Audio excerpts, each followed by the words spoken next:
নমস্কার বন্ধুরা, সমাজ যোগ আপডেট চ্যানেলে তোমাদের সবাইকে স্বাগত। আমি চলে এসেছি 27 এপ্রিল 2024-এর কর্মসংস্থান পেপারের জিজ্ঞাসা পেজে। এখানে গ্রাম পঞ্চায়েত নিয়োগের সম্বন্ধেও কিছু জিজ্ঞাসা রয়েছে, সেই সম্বন্ধে তোমাদের একে একে বুঝিয়ে বলবো। তো অবশ্যই ভিডিওটি স্কিপ না করে শেষ পর্যন্ত দেখার অনুরোধ রইল। এখানে প্রথমে দেওয়া রয়েছে স্কুল সার্ভিসের নিয়ে যে প্রশ্নটা করা হয়েছে।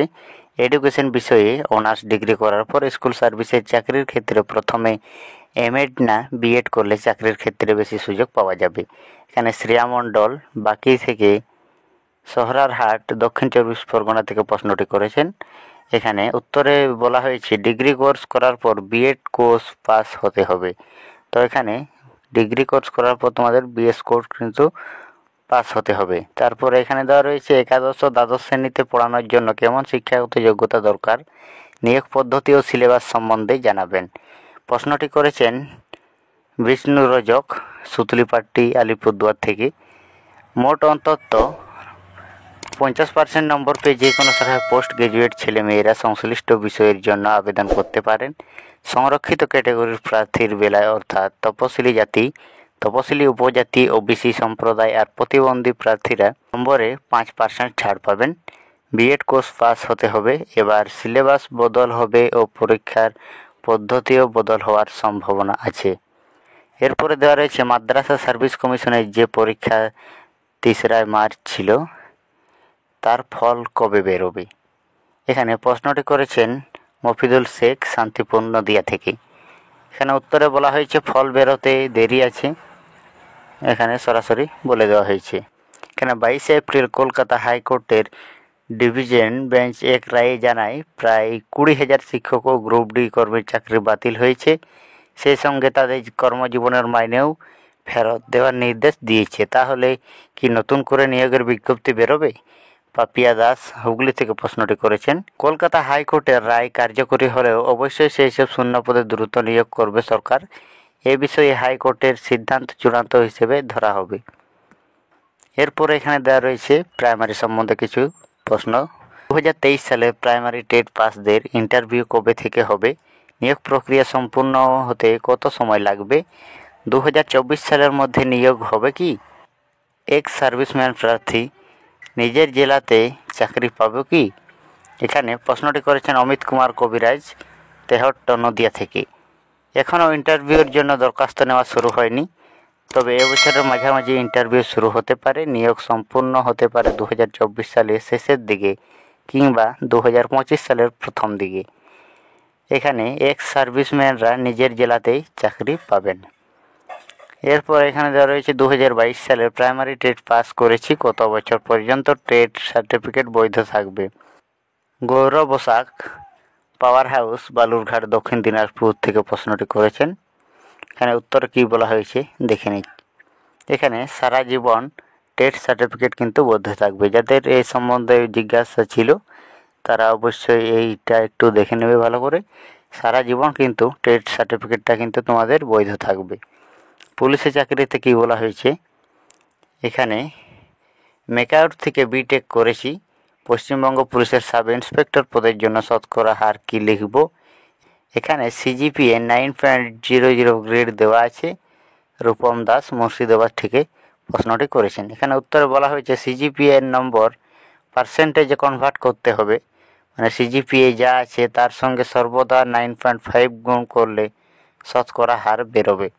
এক্ষেত্রে সিজিপিএ 9.00 ইজিক্যাল টু 85.5% হবে। পশ্চিমবঙ্গ পুলিশের কনস্টেবল পদের জন্য যে দরখাস্ত নেওয়া হয়েছে তা পরীক্ষা কবে হতে পারে? এখানে রাজীব নাথ, বেথুয়াডহরি, নদিয়া থেকে প্রশ্নটি করেছেন। এখানে উত্তরে বলা হয়েছে আগস্ট সেপ্টেম্বর নাগাদ পরীক্ষা হতে পারে। এরপর দেওয়া রয়েছে নার্সিং সম্বন্ধে কী সব প্রশ্ন দেওয়া রয়েছে, এখানে একটু দেখে নিই। জিএনএম আর এএনএম এন্ট্রান্স টেস্টে কত নম্বর পেলে সরকারি কলেজে সুযোগ পাওয়া যায়? তিথি বসাক, ফুলিয়া নদিয়া, কলি ঘোষ, নবাপল্লী, বারাসাত, উত্তর 24 পরগনা থেকে প্রশ্নটি করেছেন। এখানে উত্তরে বলা হয়েছে জিএনএম ও এএনএম কোর্সের কাট অফ নম্বর নির্ভর করে কত প্রার্থী পরীক্ষা দিয়েছে আর কত সিট আছে। তার ওপর জেনারেল প্রার্থীদের বেলায় 70-এর বেশি নম্বর পেলে মেরিট লিস্টে 2000-এর মধ্যে র্যাঙ্ক পেতে পারেন। সেক্ষেত্রে সরকারি জিএনএম ও এএনএম সুযোগ পেতে পারেন। আরও বেশি নম্বর থাকলে প্রথম সারির সরকারি কলেজগুলিতেও সুযোগ পাবেন। এরপরে অন্যান্য চাকরি, এখানে কী সব জিজ্ঞাসা দেওয়া রয়েছে। আরজি কর মেডিকেল কলেজ ও ডিএমএলটি কোর্স করেছি, সেই সঙ্গে বেঙ্গালুরু বিএসসি কোর্স করলে কেন্দ্রীয় সরকারি চাকরিতে দুটি কোর্স একই সঙ্গে করার জন্য দুটি কোর্সে কি বৈধ থাকবে? শোভনা দত্ত, জানাফুল, গোবরডাঙ্গা, উত্তর 24 পরগনা থেকে প্রশ্নটি করেছেন। হ্যাঁ, দুটি কোর্সই বৈধ থাকবে। এমপ্লয়মেন্ট এক্সচেঞ্জের মাধ্যমে কি নিয়োগ হয়? এখানে বলা হয়েছে এখনও কি এমপ্লয়মেন্ট এক্সচেঞ্জের মাধ্যমে কি নিয়োগ করা হয়?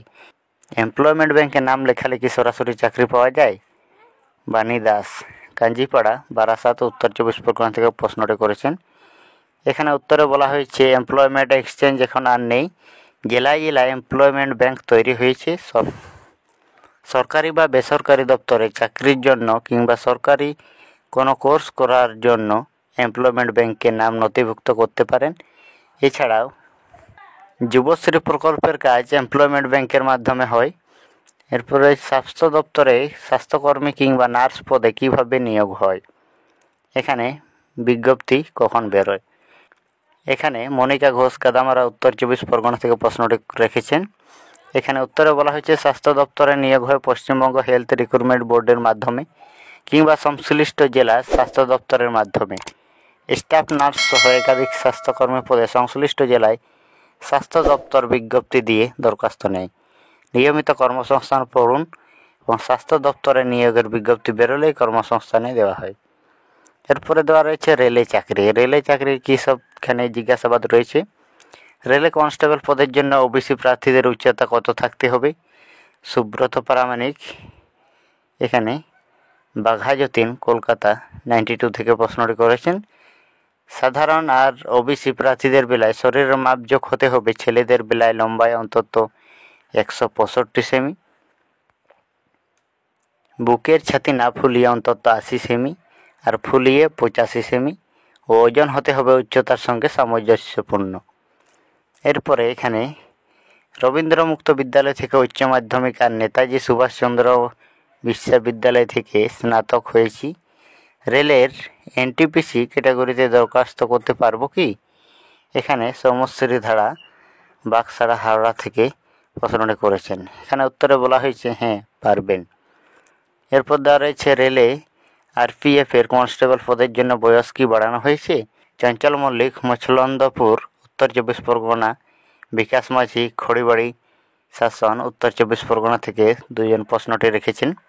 এখানে উত্তরে বলা হয়েছে হ্যাঁ, কনস্টেবল ও সাব ইন্সপেক্টর পদের বেলায় বয়সও বাড়ানো হয়েছে। কনস্টেবল পদের জন্য মাধ্যমিক পাস হতে হবে, বয়স দরকার 1/7/2024 হিসেবে 18 থেকে 28 বছরের মধ্যে। সাব ইন্সপেক্টর পদের বেলায় যে কোনো শাখার গ্র্যাজুয়েট হতে হবে, বয়স দরকার 1/7/2024 হিসাবে 20 থেকে 28 বছরের মধ্যে। এরপরে পিএসসির কিছু এখানে জিজ্ঞাসাবাদ দেওয়া রয়েছে, একটু দেখে নেবে। পিএসসির জুনিয়র ইঞ্জিনিয়ার পদের পরীক্ষা হয়েছিল গত বছর 30শে জুলাই। ফল কবে বেরোবে? এখানে প্রশ্নটি রেখেছেন কৌশিক ঘোষ। এখানে উত্তরে বলা হয়েছে ফল এবছরে বেরোবে। এরপর দেওয়া রয়েছে এবছর মোটর ভেহিকেল ইন্সপেক্টর টেকনিক্যাল পদের বিজ্ঞপ্তি বেরোবে কি? রাজু পাল, পূর্ব বর্ধমান থেকে প্রশ্নটি রেখেছেন। উত্তরে বলা হয়েছে হ্যাঁ, বেরোবে।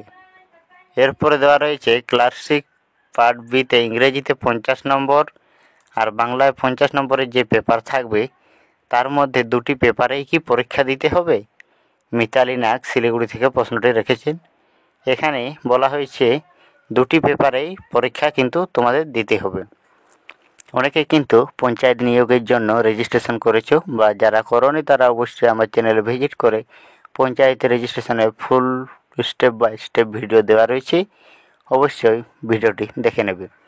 এখানে পঞ্চায়েত নিয়োগের দেওয়া রয়েছে। পঞ্চায়েত রেজিস্ট্রেশন হয়ে গেছে। কবে থেকে ফর্ম ফিল আপ শুরু হবে?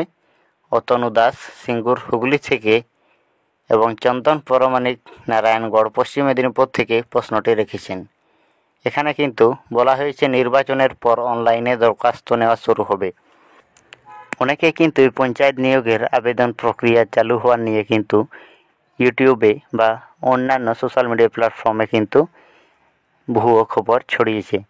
তো বন্ধুরা, আমার চ্যানেলে ডেডিকেটেড ভিডিও দেওয়া আছে, তোমরা দেখে নিতে পারো। আমি কিন্তু সমস্ত প্রুফ সহ তোমাদের দেখিয়ে দিয়েছি আবেদন শুরু হয়েছে কিনা। আমি সেই ভিডিওতে বলেও দিয়েছিলাম প্রথমে যে আমাদের লোকসভা ইলেকশনের পর কিন্তু নিয়োগ প্রক্রিয়াটি শুরু হবে। তো যারা সেই ভিডিওটি দেখেছো তাদেরকে অসংখ্য ধন্যবাদ, এবং যারা এখনও সেই ভিডিওটি দেখোনি অবশ্যই আমার চ্যানেলে ভিজিট করে দেখে নেবে। তো বন্ধুরা, এখানে সরাসরি কিন্তু বলা হয়েছে নির্বাচনের পর অনলাইনে দরখাস্ত নেওয়া কিন্তু শুরু হবে। তো তোমাদের কাছে পুরোপুরি ক্লিয়ার হয়ে গেছে এখানে যে আমাদের ইলেকশনের পুরো যে প্রক্রিয়াটা সেটা শেষ না হওয়া পর্যন্ত কিন্তু আমাদের পঞ্চায়েতের নিয়োগ প্রক্রিয়া শুরু হবে না। তো তোমাদের কাছে একটাই রিকোয়েস্ট, অন্যান্য সোশ্যাল মিডিয়াতে দেখে তোমরা তাড়াহুড়ো করো না বা চিন্তা করো না। তো অবশ্যই আমি তোমাদেরকে নোটিফিকেশন দিয়ে বা ভিডিওর মাধ্যমে জানিয়ে দেব যদি পঞ্চায়েতের নিয়োগ শুরু হয়। তো অবশ্যই ভিডিওটি লাইক করে চ্যানেলটি সাবস্ক্রাইব করে রেখো, তাহলে যখন এই পঞ্চায়েত নিয়োগের আপডেট দেওয়া হবে আমি তোমাদের সবার প্রথমে ভিডিওর মাধ্যমে জানিয়ে দেব।